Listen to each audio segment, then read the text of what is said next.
Emaknya Jaya ini ngeliat bahwa di sisi kanan itu seperti ada yang merhatiin. Dan semakin diperhatiin, tiba-tiba lagi fokus merhatiin ke kanan gitu kan, kesandung tuh.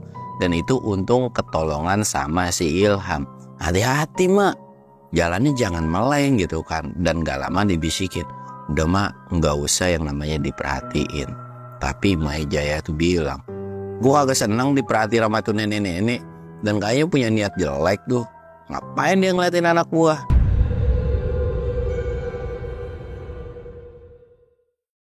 Assalamualaikum warahmatullahi wabarakatuh. Balik lagi di channel Samsul Mister Horror.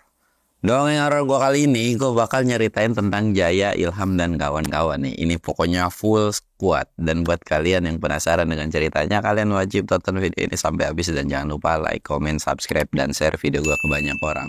Dan jangan lupa juga nyalain lonceng notifikasinya biar nggak ketinggalan cerita terbaru tentang gua. Dan buat kalian yang mau ikutan open trip, kalian bisa kunjungi Instagram gue di bawah sini. Dan buat kalian juga yang mau lihat video vlog gue juga, kalian bisa lihat di bawah sini. Dan gak usah banyak basa-basi lagi, kita mulai ke segmen donor. Dongeng horor dimulai.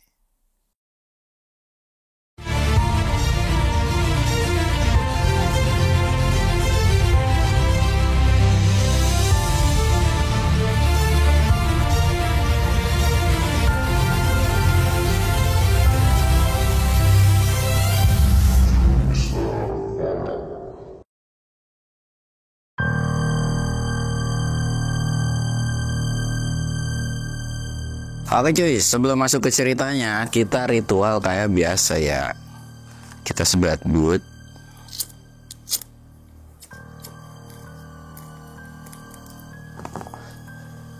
Jangan lupa minum es. Seger banget. Dan oke, sebelum masuk ke ceritanya, gue mau, ini tuh kasusnya tuh udah beberapa kali ya. Tentang pelecehan dari kasus open trip lah kalau nggak salah. Dan ya lagi-lagi gue mau ngingetin ke kalian, dan di kasus ini tuh selain ada pelecehan, terus juga panitianya tuh minta duit. Bukan minta duit, minta jajan lah. Makanya gue selalu bilang ke kalian kalau mau ikut open trip tuh pilih-pilih trip, pilih-pilih, lihat dari mulai range harganya itu berapa. Jangan yang sembarang asal murah kalian ikut. Karena ya banyak resiko lah. Gue sendiri pun kenapa ngadain harga mahal itu karena ya kalau harga kecil itu nggak ada duitnya cuy. Kalau lu harga mahal kan lu mau jajan di base camp di mana juga sebenarnya nggak kekurangan. Buat gue pribadi sih kayak gitu kan. Dan ya intinya hati-hati aja lah ya. Dan oke, kita bakal lanjut ke cerita si Jaya. Jadi pada saat itu tuh setelah lebaran nih cuy. Jadi setelah lebaran, karena memang Jaya, Engkus, Joni ini kan memang udah deket banget setelah dari kejadian yang sebelum-sebelumnya gitu kan. Jadi mereka tuh udah bener-bener kayak keluarga banget lah. Jadi ketika acara Idul Fitri itu ada yang namanya kalau di Jakarta itu suka dateng kan, setelah sholat Id dateng gitu kan. Nah mereka itu kumpul lah, semua keluarga-keluarga dari mereka ini kumpul ke rumahnya si Ilham ini gitu, silaturahmi. Ketika kumpul ini kan ada momen dimana mereka berempat ini atau berlima ini, mereka tuh pisah. Yang muda-mudanya tuh pisah gitu kan, ngobrol-ngobrol sampai akhirnya Ilham ini nyeletuk lah. Kayaknya udah lama juga ya kita nggak naik. Gimana kalau kita naik yuk buat ngawalin lagi ya, kita naik tipis-tipis aja lah gitu kan, yang dekat-dekat aja gunungnya. Dan si Jaya pun bilang ayo gas, semua juga minta gas gitu kan, karena mereka juga udah kangen banget dan udah gatel banget di kaki buat pengen melakukan pendakian gitu kan. Ya udah ayo gas gitu. Ya udah kita agendain kapan gitu kan, hari dan tanggalnya itu udah ditentuin sama si Ilham. Nah singkat ceritanya mereka pulang lah gitu kan, bubaran setelah acara itu. Bubaran, kita akan ke rumahnya si Jaya dulu nih. Ke rumahnya si Jaya ini, yang dimana Jaya ini bilang ke Maya, mak gue mau naik gunung lagi ya, mau bawa Siti juga gitu kan, mau bawa istrinya gitu kan. Ya udah, tapi gue pengen dong sekali-sekali nyobain naik gunung, kata emaknya gitu kan. Ah elah ngapain sih mak gitu kan, udah dah kagak usah, ya elah ngeribetin aja. Boleh lah mas, sekali-sekali tenang aja, fisik emak tuh masih bagus gitu kan. Cuman tarik napas doang. Udah tenang, nanti emak yang bilang sama si Ilham. Ya udah dah, selalu emak lah. Pokoknya lihat aja ya, kalau kata si Ilham kagak boleh ya udah nggak usah gitu kan. Iya tenang aja. Nah di situ tuh nggak ada obrolan lagi. Maksudnya kayak nungguin keputusan dari si Ilham. Sedangkan si Jaya ini juga nggak bilang ke si Ilham bahwa mbaknya nih pengen ikut ya. Jaya ini beranggapan bahwa ya itu paling lelucon lah atau bercanda doang gitu kan. Singkat cerita 2 hari sebelum keberangkatan, Ilham ini datang dulu ke rumah si Jaya gitu kan. Jay, ini logistik yang harus dibeli, lu beli ya. Oke siap bos, dia bilang gitu. Nah ketika lagi si Ilham ini main, emaknya ini bilang, Ham gue ikut boleh kagak? Gue pengen nyobain nih ngerasain naik gunung gitu kan. Ilham sempat ngerasa kaget sih kayak, hah? Ya nggak apa-apa sih, cuman kok kayak gimana ya, maksudnya kayak kok tiba-tiba jadi pengen naik gunung gitu kan. Nah emaknya Jaya yang memang sudah tahu pikiran dari si Ilham ini, emaknya cuman bilang, gue pengen tahu kenapa sih kalian di gunung suka ada aja kejadian yang aneh-aneh. Gue pengen tahu aja dan pengen ngerasain. Ya sekali seumur hidup nggak apa-apa dong gitu kan, kata emaknya tuh. Ilham tuh sambil senyum dan kayak, ya nggak apa-apa juga mak, sok-sok aja kalau lu mau naik mah. Ya paling nanti gue tinggal sewa porter doang gitu kan. Oh ya udah dah, gimana lu baik atur aja gitu kan.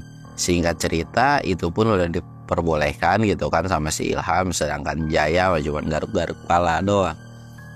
Gua ngawal cewek 1 aja udah ribet, ini ngawal 2, mana emak lagi gitu kan. Emak gua ada baik dah. Ya udah dah, suka-suka dia. Dan di situ pun Jaya tuh kayak, nggak apa-apa Ham. Ya kagak apa-apa, emang kenapa? Toh kita juga naik gunung cuman buat healing-healing doang, bukan ngejar puncak. Lagian juga kita nggak akan berfokus ke puncak kali. Santai aja, udah nikmatin aja. Ya udah deh kalau kayak gitu, gue mah ngikut aja apa kata lu. Nah dari setelah selesai dari obrolan itu, udah tuh nunggu tinggal hari H keberangkatan gitu kan. Nah pas hari H keberangkatan itu memang mereka menggunakan 2 mobil gitu kan. Nah ketika mereka ngumpul nih di rumah si Ilham, itu mereka dikagetin dengan emaknya si Jaya tiba-tiba ngikut gitu. Lah mau kemana mak gitu kan, kata si Joni, kata si Inggus. Mau naik gunung lah, mau ngapain lagi. Mereka berdua tuh kayak nengok ke si Jaya.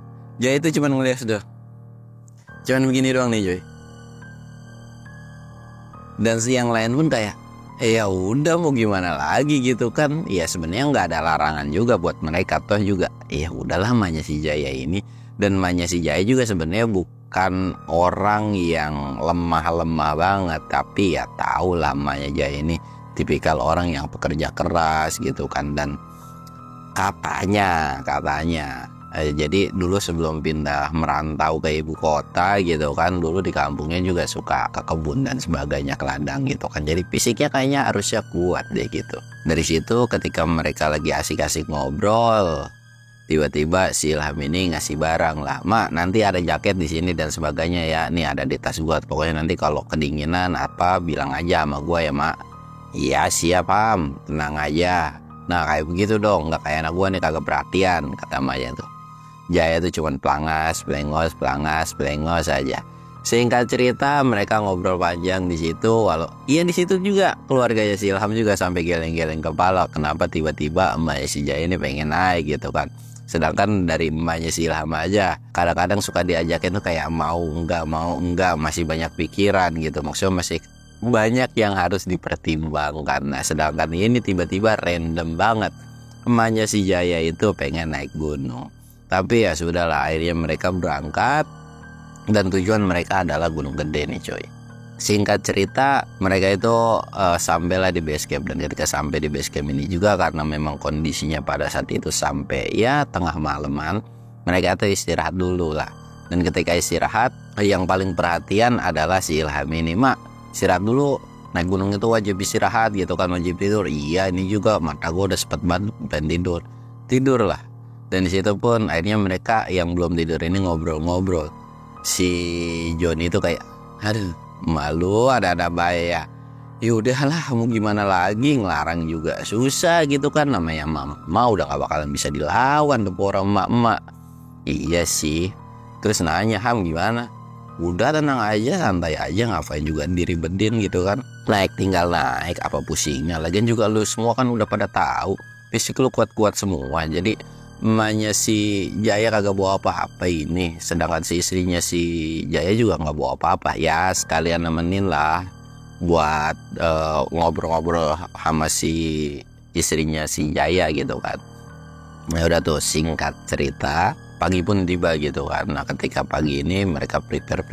Kondisi pada saat itu yang naik adalah Ilham, Jaya, Mengkus, Joni, terus ada Siti, ada emaknya juga gitu kan. Jadi totalan tuh 6 orang pada saat itu. Sedangkan yang 4 orang ini udah pasti bawanya tuh ya 2 orang itu di backup sama 4 orang ini gitu. Jadi si 2 cewek ini nggak bawa apapun. Ya cuman tunggang lengkang aja, kalau butuh minum tinggal bilang, kalau butuh ini tinggal bilang gitu kan.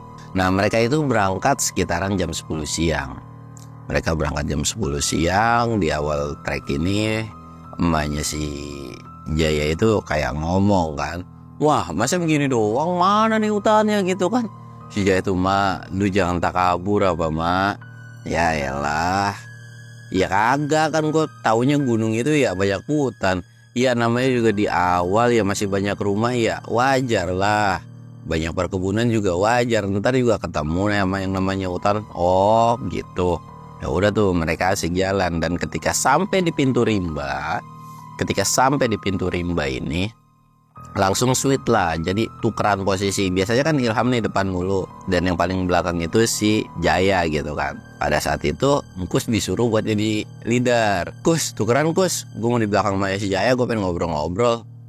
Oh ya udahlah. Dan memang si Kus pun ngerti, yang lain pun paham termasuk si Jaya, takutnya kenapa-napa gitu kan. Jadi emaknya Jaya ini bener-bener kayak di backupnya tuh sama si Ilham ini. Ya takutnya kan kalau anaknya ini agak daglok ya, jadi takutnya dicuekin atau gimana. Tapi sebenarnya si Jaya sih nggak akan kayak gitu kan. Sengedumel-dumelnya si Jaya tetap sayang banget nih sama emaknya. Akhirnya pindahlah mereka, tukeran posisi, pindah ke belakang si Ilham ini.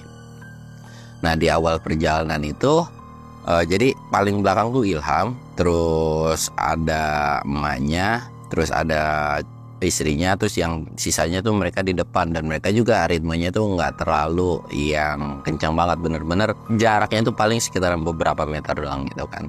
Nah tapi ketika di awal pintu rimba ini, emaknya Jaya itu sempat diem dulu ketika mau ngangkat, dan kedengeran sama si Ilham bahwa emaknya Jaya ini itu ngeliat kok kayak ada yang aneh gitu kan.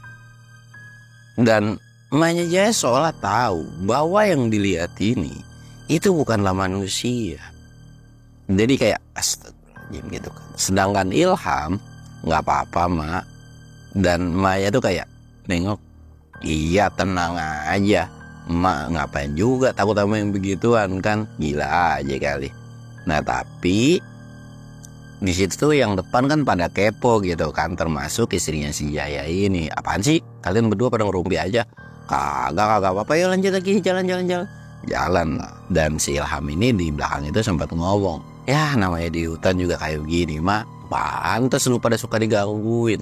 Dan selalu jadi apa sih namanya, anaknya ini atau si Jaya ini selalu jadi inceran mereka karena memang diakui sama si emaknya ini bahwa si Jaya ini adalah anak yang selalu jadi punya daya pikat sama demit. Entahlah namanya tuh rusuk apa gitu kan, kalian tahu lah, rusuk wangi ya, apa gitu, gue kagak tahu. Yang tahu tulis di kolom komentar.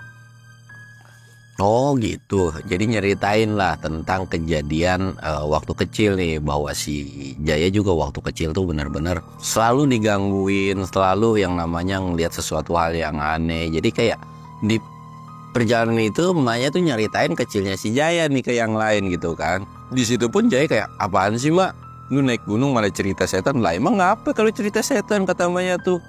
Ya nggak boleh, kata orang. Alah, kagak boleh, tenang, gue punya si Ilham. Ngapa sih, lagi juga lu ngapain takut banget sama setan? Makanya banyakin ibadahnya, yang getol ibadahnya, kata emaknya, biar lu kagak diganggu setan. Ya kan ini juga udah mulai, mak. Nah sekarang lu baru mulai, lu udah nikah.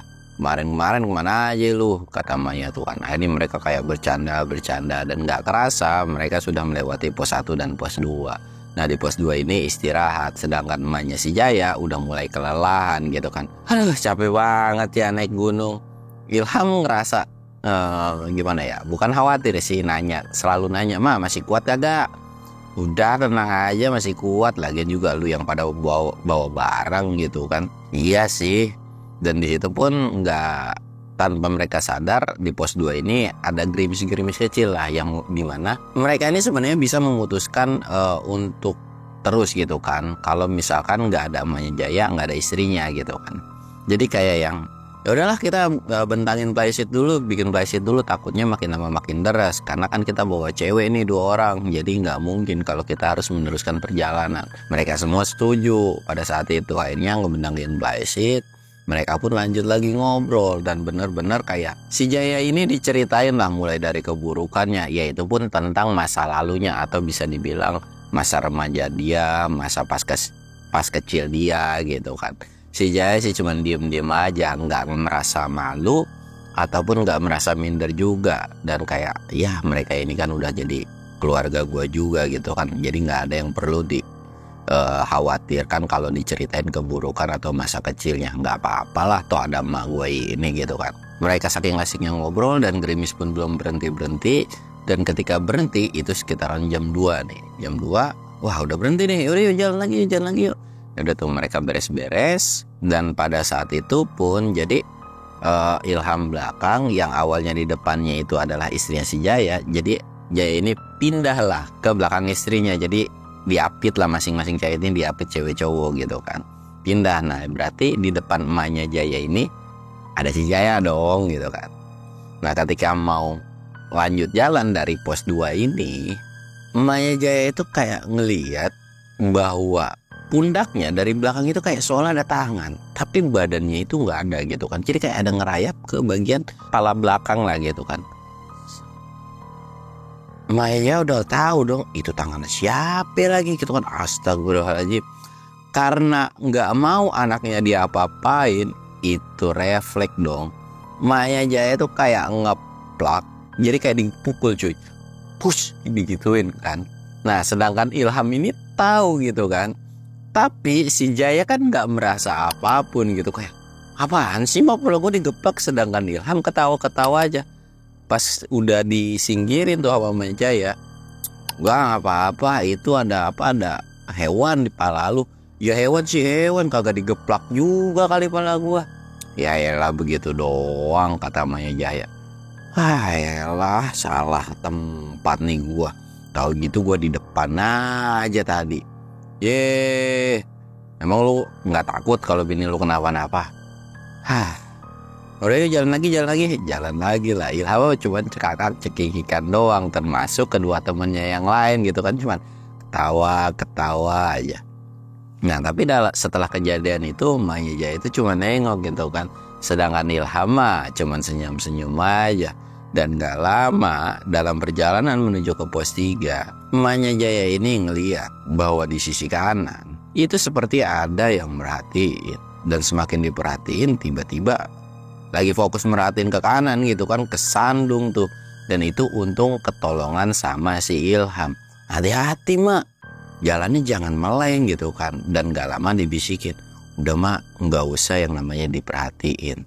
Tapi Maya Jaya tuh bilang, gua kagak seneng diperhatiin sama tuh nenek-nenek, dan kayaknya punya niat jelek tuh. Ngapain dia ngeliatin anak gua? Nah yang dilihat sama emaknya Jaya adalah sosok nenek ini tuh merhatiin si Jaya terus, seolah bahwa si Jaya ini udah jadi inceran nenek tersebut. Sedangkan Maya Jaya itu kayak enak aja anak gue diperhatiin mulu, mau dicolong, mau digangguin. Nih kenalin gue Maya Jaya, gue hantem kalau misalkan dia ngapa-ngapain anak gue. Buset dah, ini emaknya si Jaya bener-bener barbar banget gitu kan. Tapi wajar lah cuy, Namanya juga emak ke anak gitu kan, pasti sayang banget. Nah, singkat cerita, dalam perjalanan itu mereka terus jalan dan sampai akhirnya mereka sampailah di pos 3. Dan ketika sampai di pos 3 ini, kondisinya pun lagi-lagi hujan lagi nih cuy, yang mengharuskan mereka bikin flysheet lagi pada saat itu. Bikin flysheet, sedangkan yang lain rundingan karena waktu makin hari makin sore gitu kan. Gimana? Kita mau lanjutin apa enggak? Lanjutin apa enggak ya? Sebenarnya kayaknya masih kuat sih, cuman dalam kondisi hujan kayak gini aja. Sedangkan pada saat itu Maya Jaya ini langsung nimpalin, kita lanjut aja, gue kagak mau ngecamp di sini. Pokoknya gue pengen lanjut. Dan pada saat itu pun istrinya Jaya ini atau Siti ini langsung kayak, iya nih, kayaknya enakan lanjut aja, nggak apa-apa lah kita nungguin. Lagian juga kalau kena malam kan kita ada center gitu kan. Ya udahlah, setuju. Dan Ilham pun tahu kenapa alasannya Emak Jaya ini minta untuk melanjutkan perjalanan lagi. Karena menurut Ilham pun pada saat itu sosok nenek ini ngawasin terus dari rombongannya si Ilham dan kawan-kawan ini. Di situ pun kayak, ya kalau memang harus lama di sini atau ngecamp di sini, itu bisa-bisa nanti menimbulkan kayak, iya, ada gangguan-gangguan gak jelas lah gitu. Singkat cerita, setelah selesai hujan itu sekitaran jam 5-an coy, udah mulai sore gitu kan. Dari pos 3 ini akhirnya mereka melanjutkan perjalanan lagi nih. Nah, pada saat melanjutkan perjalanan, fisik dari mereka itu udah mulai kecapean. Ya terutama dari emaknya Jaya, istrinya gitu kan. Karena memang mereka belum terbiasa dengan yang namanya pendakian. Jadi ritme mereka agak lebih lama daripada sebelumnya. Akhirnya mereka melanjutkan lagi, walaupun dengan ritme yang sedikit lama. Mereka terus-terusan jalan. Nah, di sepanjang perjalanan ini ternyata benar cuy. Jadi itu kan udah mulai sore, jadi lingkungannya tuh udah yang namanya remang-remang nih, tapi jalan masih kelihatan gitu kan. Nah, ketika jalan itu di pinggir kan ada pohon gitu kan. Emaknya Jaya ini ngelihat bahwa di belakang pohon itu atau di balik pohon itu ada satu sosok yang sedang lagi nungguin. Tapi anehnya, kayak Engkus itu paling depan dan Joni juga paling depan, gak ngelihat sosok itu. Tapi yang ngelihat itu adalah istrinya si Jaya nih. Ada sebuah tangan yang kayak seolah kalau lewat nih pasti ada yang dicengkram. Sedangkan itu pun berlaku sama Ilham, sama emaknya juga ngelihat hal yang sama. Ilham pun cuman mandang doang. Tadinya Ilham itu mau lari ke depan atau mau jadi kayak, gue yang bakalan di depan. Tapi Maya Jaya itu kayak langsung bilang dan ngomong ke yang lain, tunggu bentar, berhenti dulu, gue capek gitu kan. Akhirnya berhenti tuh. Lama baru juga jalan 10 menit udah capek aja kata si Jaya. Jaya ini udah mulai ngedumal, yang dimana udah pasti nih kalau bawa emak-emak kayak gini rewelnya. Dan ya di situ pun sebenarnya Jaya kesel tuh gara-gara kok berhenti-berhentian mulu. Sedangkan Jaya ini nggak tahu kan. Dan pada saat itu pun harusnya Jaya juga bisa ngeliat, tapi entah kenapa Jaya ini nggak bisa ngeliat sama sekali gitu kan. Nah, alasan Maya Jaya berhenti ini itu tuh kayak pengen ngode ke si Ilham buat nanganin yang di depan. Dan Ilham pun seolah kayak ngerti dan paham. Jadi kayak Ilham tuh ketika berhenti bentaran itu jalan ke depan. Dan ketika ke depan itu sosok tangan itu langsung tiba-tiba hilang aja. Ketika sosok tangan itu udah hilang, yuk jalan lagi lah. Sedangkan Ilham kondisinya ya masih di belakang gitu kan. Nah, dalam perjalanan menuju ke pos 4 ini, mereka bisa dikatakan ya kena malam lah, atau udah maghrib gitu kan. Nah, ketika udah maghrib ini, emaknya Jaya itu bilang, sholat dulu kali ya, maghrib kan waktunya bentar gitu kan. Ya udah mah nggak apa-apa, ya bentar lagi tuh ada ada tempat yang enak buat sholat gitu kan, di situ aja. Ya udah siap-siap, ya udah yuk kita diriin bayi terus gelar matras, kita sholat berjamaah aja. Singkat cerita, di salah satu tempat yang lumayan cukup landai, akhirnya mereka sholat bergantian, sholat maghrib gitu kan. Dan ketika selesai sholat maghrib ini, mereka meneruskan perjalanan lagi.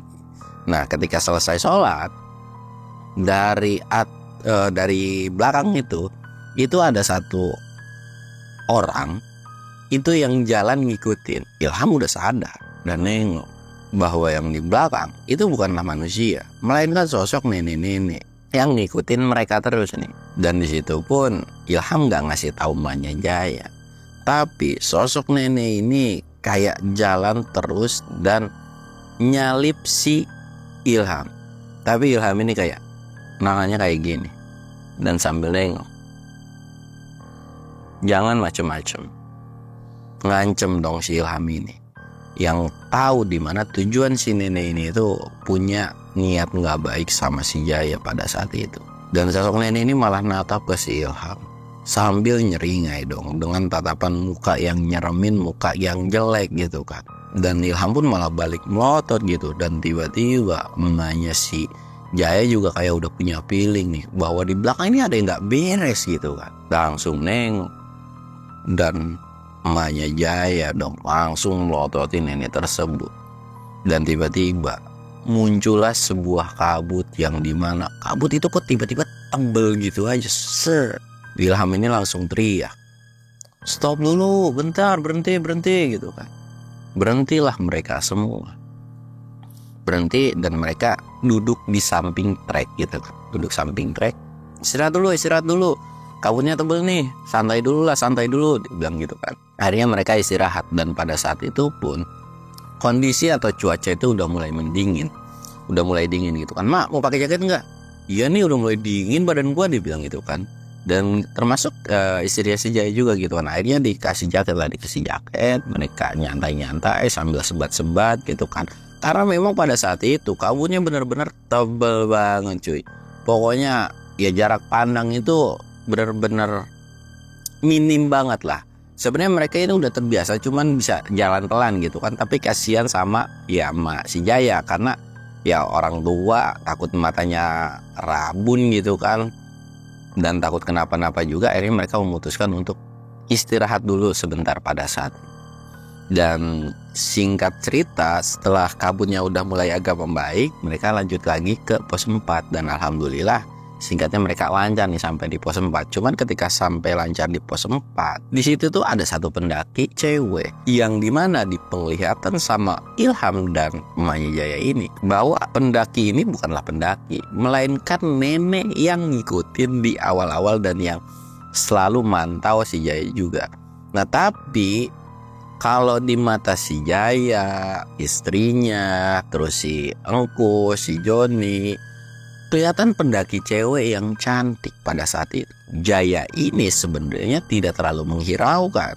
Nah tapi ya yang kegatelan itu atau yang bisa dibilang ya cuma si Joni doang nih pada saat itu gitu kan. Oh Jon, tolongin gitu kan. Karena memang si cewek ini ya minta tolong gitu kan. Akhirnya ya udahlah ditolongin sama si Joni gitu. Kenapa Kak, kedinginan ya? Jadi kayak dikasih aluminium blanket, terus dikasih minuman hangat gitu kan, dibikinin. Tapi tatapan emak dan si Ilham ini benar-benar nggak berpaling dari si perempuan tersebut. Dan dua orang ini juga nggak ngomong sepatah kata pun sama si cewek ini. Termasuk kayak si Jaya juga kayak ngerasa aneh kan. Biasanya emak gue kalau ngeliat orang kesusahan selalu mau bantu, tapi kenapa cuek-cuek aja? Apa mungkin karena kecapean kali ya? Dan apa mungkin karena memang udah dibantuin jadi nggak perlu yang harus ikutan bantuin juga? Di situ pun kayak ya sudahlah. Tapi Engkus tahu tatapan dari mereka berdua, terutama tatapan dari si Ilham, bahwa apa yang dilihat sama si Ilham atau si perempuan ini adalah kayak ada sesuatu hal yang berbeda dan aneh. Ilham ini agak melipir lah, karena tahu Enggus ini feeling kayak wah nggak beres nih. Gue melipir aja ke orang yang memang ngerti dan paham gitu kan, melipir. Nah ketika mereka lagi asik ngobatin, mereka juga ngobrol dan termasuk si perempuan itu juga ikutan ngobrol. Memang ketika ngobrol pun lirikan mata dari si perempuan ini selalu ke si Jaya terus. Sedangkan di situ pun yang peka, namanya udah jadi istri kan, pasangan, udah pasti peka banget nih. Apa nih? Tiba-tiba laki gue main larak lirik baik gitu kan. Istrinya Jaya atau Siti ini langsung kayak merhatiin terus dengan tatapan sinis. Bisa-bisanya nih ngelirik laki gue. Dan di situ pun karena memang Siti ini juga nggak bisa tahu sosok yang sebenarnya, Siti ini cuma ngedeketin dan kayak ini dingin peluk gitu kan. Jaya ngerasa heran dong, kayak kok tiba-tiba bini gue manja bener gitu kan. Ya Jaya mah bodo amat gitu kan, nggak apa-apa mereka pelukan. Dan pada saat itu pun Joni kayak, bisa-bisanya lu pada tahu tempat apa lah, udah sama bebas bosku, dia bilang gitu kan. Iya tapi kan gak enak nih ada pendaki lain. Iya bodo amat, kata si Jaya itu. Nah di situ pun ketika mereka bermesraan nih berdua atau kayak pelukan gitu kan, Emak Jaya ini ada kayak nyeringai seneng, mampus lo kan, bisa-bisanya lo lagian lo pengen anak gua ya. Sedangkan si Ilham juga cuman kayak ngerenyetin dahi dan sedikit senyum. Tapi tatapan dari pendaki perempuan tersebut itu tuh kayak murka. Sedangkan emaknya si Jaya pun ngelihat bahwa kalau emaknya Jaya ini kan ngelihat bahwa yang dilihat itu adalah sosok nenek-nenek gitu kan. Mukanya tuh udah kayak nyeremin banget dalam hatinya emaknya Jaya. Mau ngapain lu tiba-tiba kesel lu? Awas aja lu sampai berani macem-macem, gua sambit, dia bilang gitu kan. Nah ketika lagi asik-asik mereka ngobrol di pos 4 ini, mereka tuh mau meneruskan perjalanan. Sebenarnya kayak si perempuan ini tuh diajak bareng sama si Joni, sama ya cuma si Joni sih ya, sama ya karena si Ingkus ini udah punya feeling gitu kan. Sedangkan si Joni yang belum terlalu peka pada saat itu. Tapi yang lain itu nggak ada ngomong apa-apa. Dan Joni pun masih belum paham, karena mereka semua kan udah mulai diem nih. Yang ngobrol itu si Joni doang pada saat mau jalan itu. Karena si Joni juga nyuruh si perempuan tersebut. Tapi si perempuan ini kayak, bisa antar aku pipis dulu nggak? Oh iya boleh gitu kan.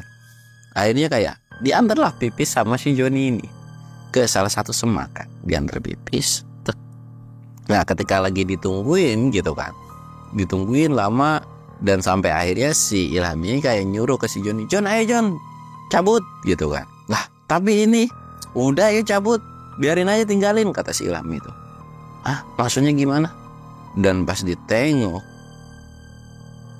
astagfirullahaladzim, ternyata sosok yang tadinya seperti pendaki wanita cantik itu berubah jadi sosok nenek-nenek yang lagi natap si Joni. Tapi entah kenapa sosok nenek itu cuman diem di belakang namanya pohon.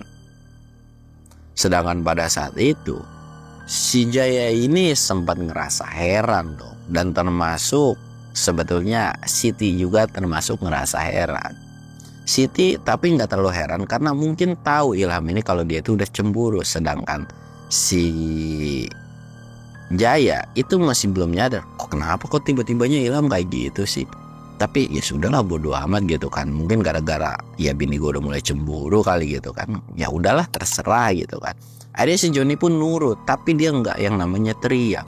Dan ketika ngebalikin mukanya lagi, dalam hati si Joni teh, jadi ini alasan Ilham dari tadi tuh diem terus gitu kan, bahwa pendaki yang dilihat itu bukanlah pendaki beneran. Cerita ini pun berakhir dan akan gue lanjut di part 2-nya. Pokoknya ini makin seru aja cuy, part 2-nya tuh pokoknya gokil banget lah. Gue Samsul undur diri, assalamualaikum warahmatullahi wabarakatuh.